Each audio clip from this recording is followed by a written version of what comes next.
குழந்தைங்களுக்கெல்லாம் பிடிச்ச உருளைக்கிழங்கு வச்சு ஒரு லஞ்ச் ரெசிபி பார்க்கலாம். எப்பவும் பண்ணுற உருளைக்கிழங்கு கொஞ்சம் மாற்றி பண்ணலாம். கொஞ்சம் ஹெல்த்தியாகவும் இருக்கும், இது டேஸ்டியாகவும் இருக்கும்.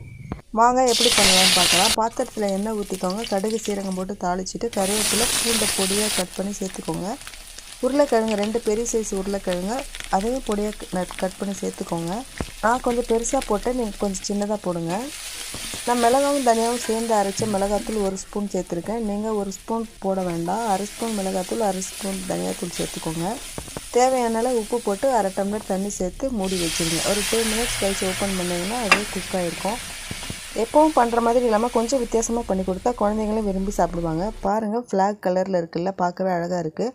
3 ஸ்பூன் கேரட், 1 ஸ்பூன் தேங்காய், தேவையான அளவு கொத்தமல்லி எல்லாம் துருவி எடுத்துகிட்டு உருளைக்கிழங்கு வந்தது அது மேலே தூவி அப்படியே மூடி வச்சுருங்க. சர்வ் பண்ணும்போது பண்ணிக்கலாம்.